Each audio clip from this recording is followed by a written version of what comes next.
नमस्कार दोस्तों, तैयार हो जाइए एक ऐसी सच्चाई से रूबरू होने के लिए जो साबित कर देगी जब एक माँ और एक जज चुप हो जाए तो समझ लीजिए तूफान आने वाला है। शहर के वीआईपी इलाके में खड़ी 30 करोड़ की आलीशान कोठी सिर्फ ईंट और पत्थरों का ढांचा नहीं थी, बल्कि कानून की ताकत और ईमानदारी की विरासत का प्रतीक थी। उसकी मालकिन थी रिटायर्ड डिस्ट्रिक्ट जज सुषमा देवी, जिनकी अदालत में बड़े से बड़ा अपराधी सिर झुकाकर खड़ा होता था। उन्होंने पूरी जिंदगी न्याय की तराजू को संतुलित रखा और रिटायरमेंट के बाद बस शांति से अपने बेटे रोहन और बहू काव्या के साथ जीवन बिताना चाहती थी। लेकिन उन्हें यह अंदाजा नहीं था कि जिन दो लोगों को उन्होंने अपनी दुनिया समझा वही उनके खिलाफ सबसे खतरनाक साजिश बुन रहे हैं। रोहन बचपन से ही ऐशो आराम का आदी था और काव्या महत्वाकांक्षी और लालच से भरी हुई एक ऐसी महिला थी जिसकी नजर सुषमा जी की संपत्ति पर गड़ी हुई थी। सुषमा जी ने साफ शब्दों में कह दिया था कि उनकी 30 करोड़ की कोठी और खानदानी गहने केवल उनके आने वाले पोते या पोती के नाम होंगे, और यह शर्त काव्या के लिए किसी जहर से कम नहीं थी। वह करोड़ों चाहती थी, लेकिन मां बनने की जिम्मेदारी नहीं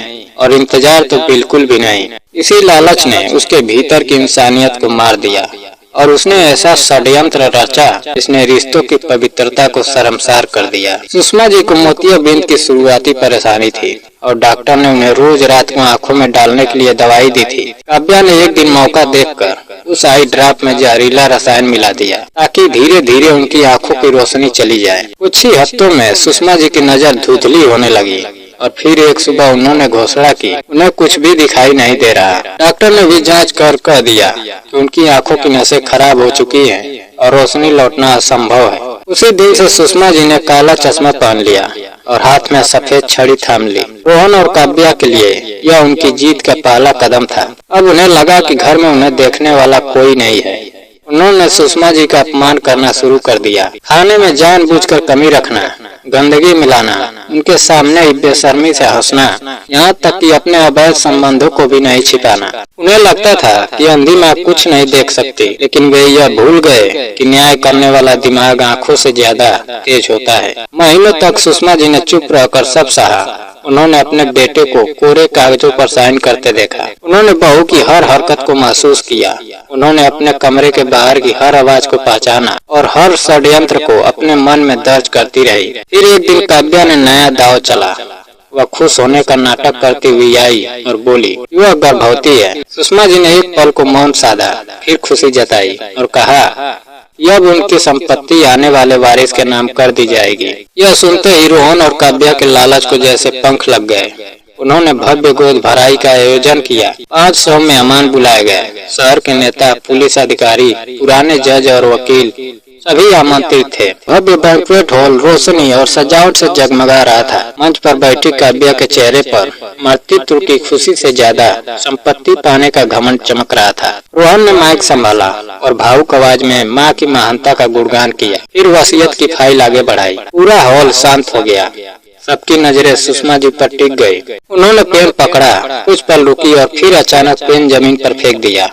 इसके बाद उन्होंने धीरे से अपना काला चश्मा उतार दिया। उनकी आंखें बिल्कुल साफ, चमकदार और तेज थी। हाल में बैठे लोगों के चेहरों का रंग उड़ गया। सुषमा जी ने माइक थामा और कहा वे कभी अंधी थी ही नहीं। उन्होंने उसी दिन दवाई बदल दी जिस दिन बहू ने ड्रॉप में जहरीला रसायन मिलाई थी और पिछले 6 महीनों से हर हरकत पर अपनी खुली आंखों से देख रही थी। उन्होंने बताया कि कैसे आई ड्रॉप में जहर मिलाया गया, कैसे उनके सामने उनका अपमान हुआ और कैसे प्रेगनेंसी का झूठ बोला गया। फिर उन्होंने एक मेडिकल रिपोर्ट निकाली और सबके सामने पढ़कर सुनाया कि रोहन एक पुराने हादसे के बाद जैविक रूप से पिता बनने में असमर्थ है। यह सुनते ही रोहन का चेहरा स्याह पड़ गया और काव्या के पैरों तले जमीन खिसक गई। सच्चाई की बिजली पूरे हॉल में कूद गई। रोहन बेकाबू होकर काव्या पर झपट पड़ा और उसका गला दबाने लगा, लेकिन तभी पहले से सतर्क खड़ी पुलिस ने मंच पर आकर दोनों को पकड़ लिया। दरअसल सुषमा जी ने महीनों पहले से सबूत इकट्ठा कर लिए थे। दवाई की जांच रिपोर्ट, कॉल रिकॉर्डिंग और वीडियो सब पुलिस को सौंप दिए गए थे। हथकड़ी लगे बेटे और बहू को सामने सुषमा जी ने आखिरी बार कहा कि कानून अंधा जरूर होता है, लेकिन जब एक माँ और एक जज अपनी आंखों पर पट्टी बांधती है तो वह इंसाफ की तैयारी कर रही होती है। तालियों के गूंज से हाल भर गया और पुलिस दोनों को ले गई। उस रात साबित हो गया कि लालच चाहे कितना भी बड़ा क्यों ना हो, न्याय की लौ उससे अधिक प्रज्वलित होती है। सुषमा जी ने न केवल अपनी संपत्ति बचाई, बल्कि यह भी दिखा दिया कि धैर्य और बुद्धि से दिया गया जवाब सबसे बड़ा न्याय होता है। दोस्तों, अगर इस कहानी ने आपको झकझोर दिया हो तो इसे अपने मित्रों के साथ साझा करें और बताएं आप इसे कहां से देख रहे हैं, क्योंकि हर घर में यह याद रहना चाहिए, विश्वास को तोड़ने वाला का अंत हमेशा इसी तरह होता है और इंसाफ भले देर से आए पर आता जरूर है। दोस्तों, अगर कहानी पसंद आई हो तो वीडियो को लाइक और चैनल को सब्सक्राइब करना ना भूलें। जय हिंद।